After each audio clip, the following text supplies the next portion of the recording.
Welcome back to the Papers Podcast. Linda here, and with me I have Lara. Hi, everybody. And John, who seems to be wearing a dressing gown.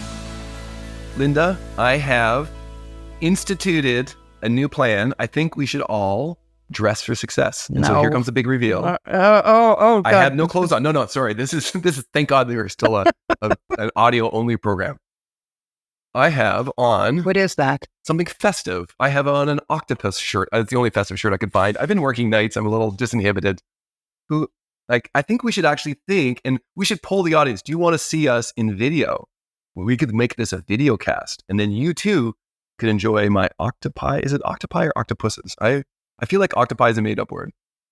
It depends whether it's Latin or Greek or something like that. I don't know. Okay, let's go with octopi, but it makes me sound smart, but I can't imagine it's the true plural. But the only thing is that unless you're going to sing The Octopus's Garden in the Shade. What? I think she meant sing. Oh, it's a before your time, Lara. It's a Beatles song. Yeah. Sure. Come on, Lava. What was I thinking?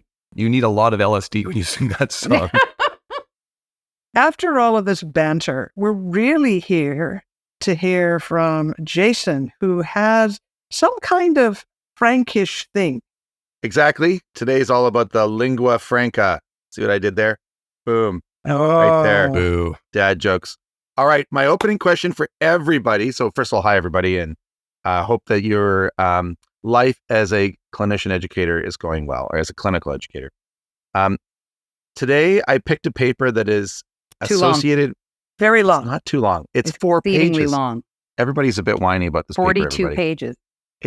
It's one table that's 40 pages. The rest of the paper is tiny. I'm going to agree with Jason. I think this is for a professional reader there, Lava, this is actually a pretty easy paper to read. This is super whiny today. I don't know why. I am But anyway, whiny. Tired.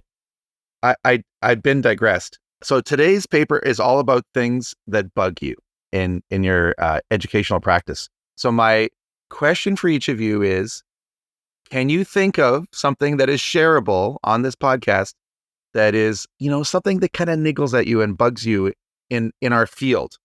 And I'll leave that generally. It doesn't have to be a word. It could be a concept. What's something that bugs you in our field? 3 sentences or less. Linda, Lara, John.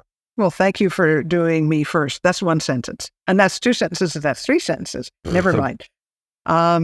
So yeah, I would say it's people who use big words but don't know what they mean. So they're always talking about, constructivist or hermeneutics and things like that, and epistemology, but they actually don't use them properly and don't apply them properly.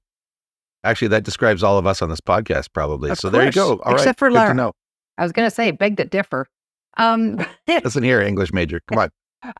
So, it's an interesting question, Jason. And I think the thing that bothers me, and it's not just in medical education or health professions, that it's academic wide, is that I have a real problem with individuals who I'm going to use the phrase monkey with, but I'm not sure that necessarily a broadly translatable phrase, but people who monkey with the author line and the expectations of authorship.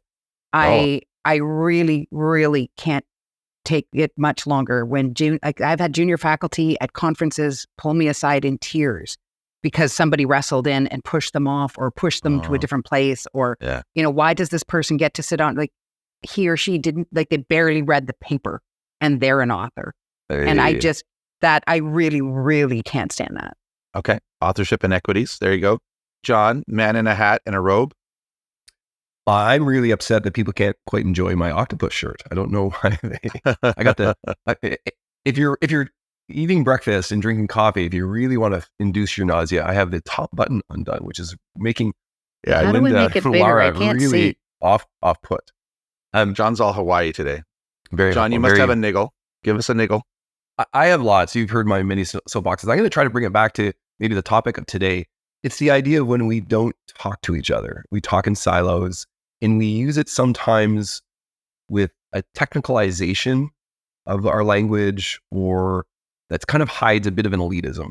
And so what we're trying to do is be exclusive or not engage or not look to really try to make a translation or an argument that helps the field in general. So anytime we're not being cooperative in that fashion.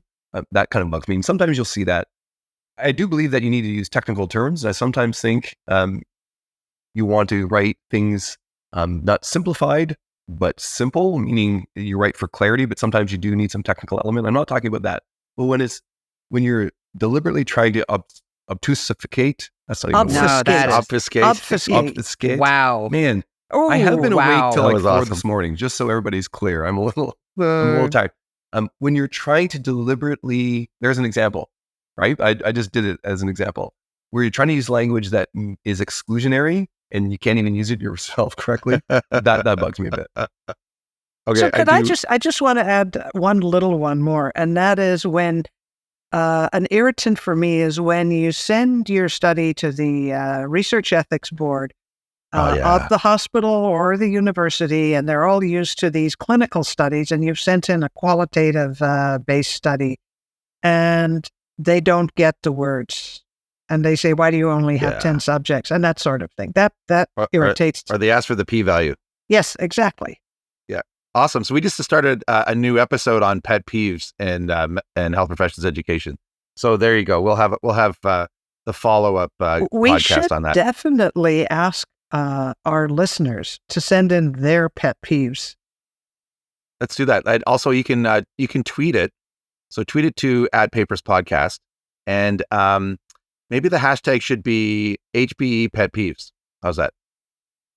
All right. So back to our regular program. So I've entitled this episode, Why Can't We Agree on HPE Terminology? And this is Finn et al., How to Define Clinical Education Research Terminology, a glossary. It's in Clinical Teacher. Now, I'm trying really hard to incorporate more med-ed journals that are out there. I know the three of you only read like 4 med-ed journals, but I can at least bring in other journals. I don't think we've ever done a paper from Clinical Teacher, have we? Yes, we have. All right. I'm just, trying to be exclusive. So this is about language. And this is one of my hangups, one of my niggles, things that bug me about our profession. And first, a caveat that I get that reality is socially constructed, that one person's view of the world is different than another person's view of you, and all of those things. I get that. I buy into that. I have a constructivist worldview. But we suffer from a lack of a common language, and I think that holds back our field. So this paper caught my eye, and even though Lara and Linda complained about the length of the paper, it's actually pretty short, and it's a springboard for us to have a little conversation. I even gave you a little quote. Every language is a world. Without translation, we would inhabit parishes bordering on silence. There you go. Little poetry to start your day. That's from George Steiner. So most fields of human endeavor actually develop their own jargon. Words are identified to reflect a community's issues, ideas, concepts, right? So these are symbols for our way of thinking, and they're supposed to facilitate communication. A lot of disciplines have arrived on some common agreement around terms. You don't see a lot of physicists arguing about what a term means at their conferences. At least I assume. I've never been to it. And HPE and MedEd, we often take pride that we have terms from a whole bunch of fields and disciplines. So we pull from obviously medicine, sociology, philosophy, psychology, etc. And meanwhile, we're applying it to our unique combination, the nexus. Except that we don't have a lot of shared meanings in our terms. So can you guys think of a term that is often misunderstood in health professions education, or at least people don't always agree on the meaning? Can you think of one? Let's go, Lara, John, Linda. So I'm gonna make a small point first about, I don't think it's fair to compare us to physics, right? Because physics or biology, chemistry, like if they're trying to measure, name, describe a thing that is objectively measured and observable, whereas we're talking about, professionalism, which isn't the same over time. It isn't the same in different countries. It evolves, it changes. It's not forever. So I'm not sure that's. Are you saying that other fields don't evolve and change? No, they do, but their language means different. The way they use language means something different. All right. But what I will agree with you, and I'm going to take the example actually that's in the front of the paper, in the sense that sometimes terms come to mean things in our field that they weren't intentionally meant to signal or to signpost. when they were developed. So something like saturation for a long time was considered the marker of successful qualitative research in health professions ed, but it's actually a term that comes from a different space, means something different. Wrote a whole paper about this and other terms that took on meanings that we hadn't intended. And so sometimes the work that we have to do is do something like take the term saturation and say, actually, not quite. Let's revise that. Yeah, I think that's really a big phenomenon in our field. John? I think this might be angels dancing on the head of a pin, but I see a lot of synonym use for the word constructionism and constructivism. And we talk about that a lot because we are doing a lot of subjectivist types of approaches or an inductivist type of approach as well. And they're if you were a philosopher, or if you were in the social sciences, you'd probably be kind of outraged when you see us using this interchangeably, because they're very different approaches. Constructionism would have a big emphasis on the social interaction. And so it's the interaction that gives meaning. And that's how you would do your analysis of the individuals engaging with one another in that dialogue and within their environment. Whereas constructivism is really about how meaning is made subjectively within the individual, and you try to interpret and infer within. And I think I'm so freaking impressed right now. It's not even reading funny. a script. I'm not reading a script. No, Totally I reading think a script. he's like, He's damn, not dude. reading a script. I feel the need to go find out what the admiring difference is between Manova and Anova now, just to make you happy. I'm admiring my octopus shirt in the video. That's what I'm really doing. He's totally reading a script. But okay, I will give you that one, John. That was actually a great example. I always thought constructionism had to do with road work. So there, I feel smarter. No, it's Well, I have buildings. my orange vest on then. You'd really like it. I want to stop slow button. Thing. Orange wouldn't match your white and blue octopi. So Have you seen my actual sartorial intelligence? Matchy is not my thing. okay, sartorial, John. So I'm hearing two things here about these words. One is some of the words are about the process of doing education research or education scholarship, whether it be the theoretical framework or something else in the process. And the other part of this is the subject or the content area.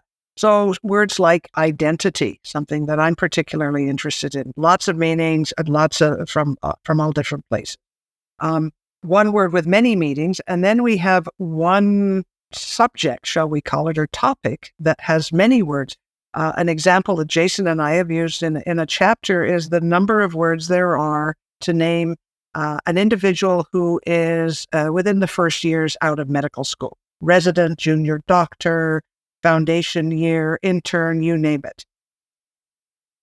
That's a great example. So I also go to more pragmatic things, things that are everyday supposed words of our field. The term evaluation is used interchangeably with assessment in a lot of conversations, and I think that's a confusion.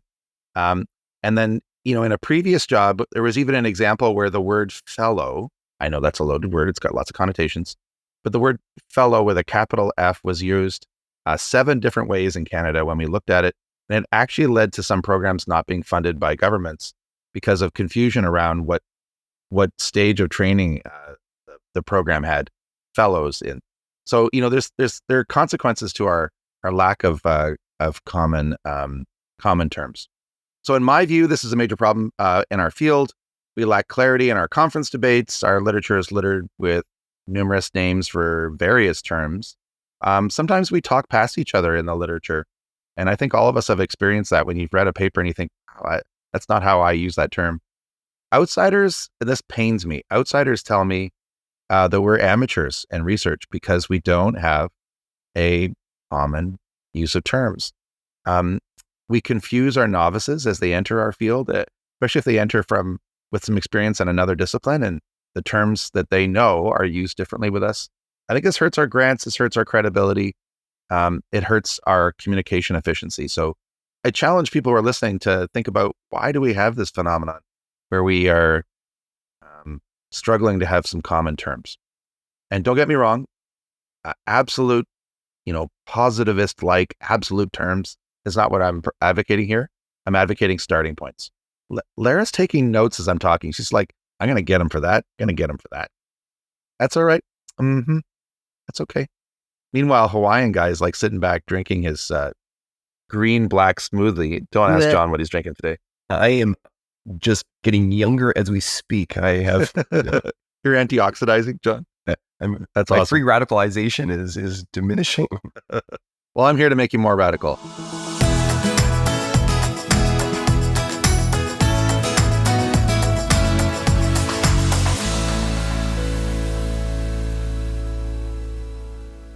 Enter Gabriel Finn et al. On behalf of the United Kingdom's NIGH Incubator for Clinical Education Research. I wasn't aware of this collaborative. Anybody else aware of this collaborative? Me neither. So the authors, as part of this collaborative, quote, set about to creating a glossary of terms frequently used in what they're calling clinical education research. So ironically, in the paper, they talk about how they weren't even sure how to describe the area that they were defining terms for, because it's used with so many different names like MedEd and HPE. Their vision was to aid early career HPE researchers and move our field to greater clarity and impact. I'm going to jump right into the methods because really what I want is some reaction to how they went about this. And I think if you accept my premise that our field suffers from a lack of a common language, by the way, lingua franca, I didn't realize that, but it literally means the language of the French, but it means bridging. It's something that crosses between different groups. That's kind of cool. So the methods here this was one stream in a national research incubator initiative. They set up a, quote, diverse expert panel of 72 researchers from the UK and Ireland.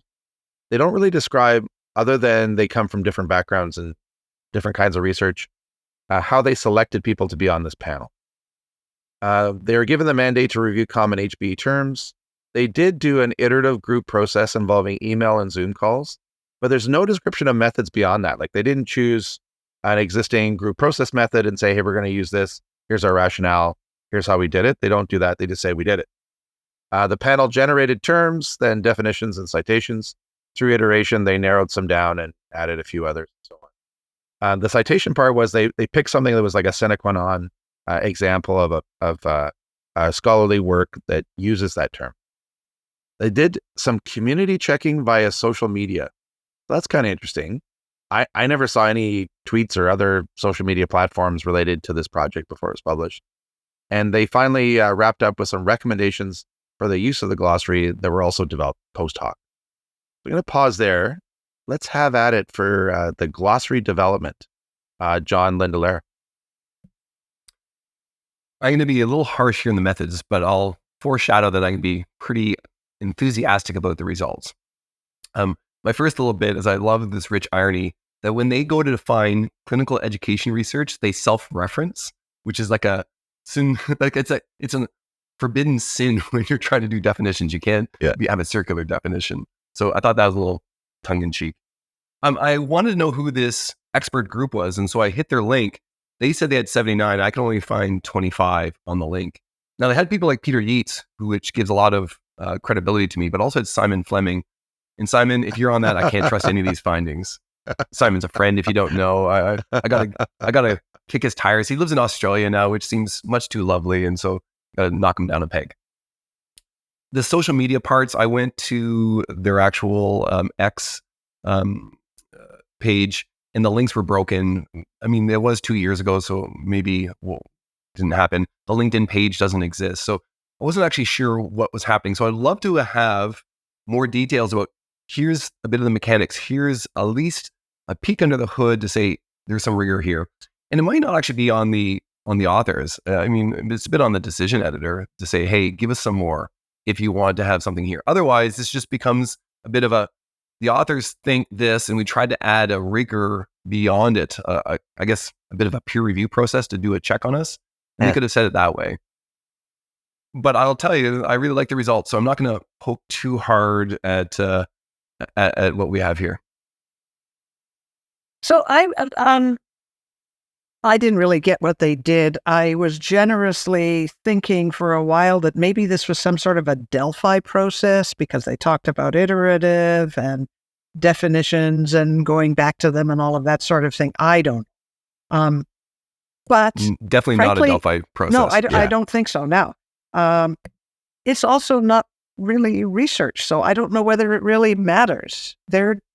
I'm seeing Lara make a face, but I'm saying these are a bunch of people who got together and in some sort of a way came up with a list that is kind of interesting. And I agree with you, John, the output is interesting. But I don't see much in the way of a process for getting there. All right. So I see a pattern for me. It's scholarship though, right? Yeah, should be rigor. Yeah. All right, Lava, have at it. So it is scholarship. It's not research. This paper is published in the Clinical Teacher's How-To column. And how-to is that column's not a research column. It's a column of information, of instruction, of advice, of get your hands into the field support. So the fact that their method section is short and not as robust as we'd expect in a research paper, to me is fine, because this isn't a research paper. The only two concerns I had with it, because it didn't have major concerns, I think it's an effort to develop a first pass at a list of important terms for our field. So for me, that's fine. There's only 2 points at all. Well, 1 point, because the John's social media concern about not being able to find the links and such, I think that's an X issue. Because that platform has, like, in my opinion anyway, ceased to be anything that I can use with any kind of alacrity, or like I have no idea what's going on anymore. I used You're to get allowed posts, to shout aloud on it if you want. right? You want the shouty. There's stuff that, but like, even like, when you used to be able to scroll down the list and just see what's going on, like after 5 posts, I'm getting the same thing again that I got read yesterday. I'm like, something's gone wrong. Anyway, so I think that's a platform issue, not a Lara issue. And then I beg to differ. The only part of the methods that gave me a little cause for pause was just how British it was.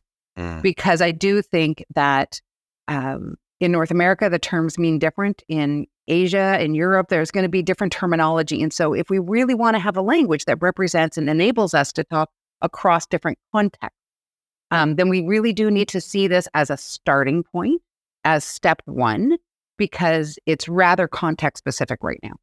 And so it's going to need to be vetted in other places. All right. So I felt similarly to all of you. I was appreciative that this group made the effort. I was part of a previous project that did try to develop a glossary of terms that were shared in Canada. It was very difficult. We did a lot of consultation, including with other organizations and governments and others who are policymakers and funders and scholars. And it took years to get iterations. And maybe that's why they were short on their methods. Another reason, because they had to be expedited. But I actually did find it pretty thin, even though it's in the how-to section. Would have liked to hear a bit more about how to. Here's the results. 172 terms were defined, and each one has a summary. They said that they would make available an infographic for each term, and it has a sine qua non reference. They developed 6 recommendations for use. An example is hold glossary-based discussions. So you can have a med-ed rounds on a term. So there you go. There's the recommendation. Their conclusions were that they hope that the provided glossary will enhance rigor in our field while helping novices access our unique jargon. Just coming back to the results, the complaints from my co-hosts were that the table went on for about 40 pages. And it's really focused from a UK and Ireland perspective on terms that are relevant for research. So if you're listening, I'll just give you an example. So they go through and they define mean, member checking, meta-analysis, and meta-ethnography all in the same table. I actually found that I agreed with most of the definitions. I didn't really have a lot of problems with the working definitions they had. They provide Jason, a bit of context. I have to interrupt you. Okay, give me a sec. I'm going to call on you. No, but I want to know. You said you agreed with all the definitions. That means No, I you said really, really, really read all the definitions of this 40 did every pages? last one. Yeah, every last one. I was saying the table has a definition, a bit of a context in how it's used, and then a key citation. Actually, I thought that was a really good place to start. These are starting points for discussions for our field. I could see how we could use this because they're really basic. I could use this for early career health professions educators and have a discussion about that. All right, but I will open it up. Linda, John, Lara, what did you think of their choices? My challenge with the choices were there were the obvious ones, the ones you mentioned, for instance. And then there were things like guided walks and love and break up. Well, I sort of would put those two together. First you go for a walk, fall in love, and then you break up. But, to me, they're slightly lower on the food chain of terms you have to know about education scholarship. There you go. There's some odd ones in there. Okay. John? With the caveat that it's not comprehensive, with the caveat that this is stamped in time and will not be evergreen, with the caveat that comes from one point of view, which is the UK and Ireland. Oops, sorry to all the Republic of Ireland, the entire Republic of Ireland. Please don't dox me with my email today, Jason. With all of those caveats, I love this. This is, I teach in a diploma program, I teach in a graduate program. And one of those first conversations I say is, there is this secret handshake. And the secret handshake is how you use language. And if you have too many synonymous uses of terms, and you mentioned one of them, the assessment, evaluation, etc. What's a fellow example? If you use the terms wrong, it's like a secret code word of you're a newbie. You're a newbie. And so that's one of those exclusionary things that I really push against. And I don't like that as a phenomenon. So I'm always trying to say, hey, let's talk about the language, because you're using it in a technical way, not in in the vernacular. So I like that. So I really liked what they have here. I can imagine using this in that kind of courses, and maybe even using the references they provide as a reference for that term. I struggled to figure out what their color key was. I'm assuming I could imagine what it was. They actually have the word color key, and then they don't actually put in they don't define it. They don't put in the legend. So that's a little frustrating to me. So it's like something happened in copy editing and proofing that got lost there. But let me just tell you, they had a term here I'd never heard about before, but man, am I going to use it now. It's methodological slurring. And I love a good slur. And I was like, oh, this is so good. And I didn't know what it was, but man, am I using it all the time now. It's going to be my critique on the next episode. I'm going to find some reason to use the word. Well, this is an obvious case of methodological slurring, which is basically what we do all the time, or what I do all the time, is you mash a whole bunch of methods together and imagine that it works. Actually, you have no sense that you shouldn't use these methods in this combined fashion, because you're not intentional. So I really like that part of the table. Now we have a term for a phenomenon we often report on. Yes, that's true. John, I'll just say that they do give you a code for the colors just up at the very top, and very small print in the header of the table. It doesn't really help, though. All right, Lara. So I'm not going to repeat anything that my colleagues have said, because I agree with several of the points in there. The one thing I want to just highlight is that I would really love to encourage either these authors or the journal or someone to create a way of making this glossary online and turn it into a wiki. It needs to be a wiki, because the terms inside will go out of date very fast if they're not updated. So, for instance, one of the terms that's in the list is narrative review, and that's great. We need that. I'm very happy it's there. But the citation they use is from Grant and Booth, which is a really short, like it's just a couple of sentences about what a narrative review is, because it's part of this bigger paper that's a typology. And there's some really great papers that they could cite instead, right? Something like Trish Greenhall's paper from 2018 entitled Time to Challenge the Spurious Hierarchy of Systematic Review over Narrative Reviews. There's also Javid Sakara wrote some great pieces in the Journal of Graduate Medical Education in 2022. So the only thing I want to say is that if this was actually a glossary that was alive and that we could revise and improve on as things change over time, that would be exciting, because I think the glossary is needed. Absolutely. I think the way that this is a great start. How can we make it so that it doesn't become obsolete in a year? So here's what I thought the paper clips were from this paper. See, Lara, I'm trying to use it. I think our field does indeed suffer from a lack of agreement on our core terms. This paper contributes to being part of the solution. Glossaries like these have been developed before by many groups, and we've listed already amongst our conversation some of the concerns with that. None have become a gold standard. There's no mechanism to debate these terms on a worldwide basis, and let alone allow them to evolve and update it. So that's a challenge for our field, I think. This glossary is basic. We've said it. It's UK centric, and it's focused entirely on research terms. It has the potential to help. And as we mentioned before, these glossaries are probably starting points for discourse. All right, so let's do a quick vote and see what the hosts think of this paper. And of course, while they're thinking of their score in whole numbers, Lara, all of you can be thinking about whether or not you need a paper like this, whether you think glossaries are needed or whether they're a problem.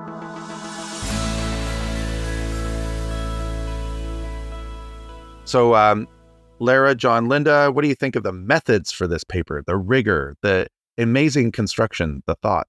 It's a how-to paper, so it doesn't need to have methods. I think what they did is fine. It's a 3, middle of the road. There you go. John?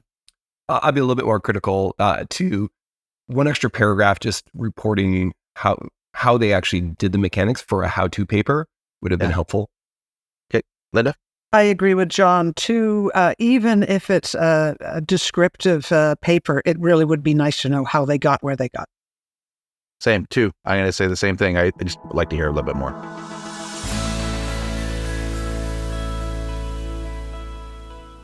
And then, is this paper one that you think has impact? Are you going to use this paper? So let's talk about our impact scale. Let's go the other direction.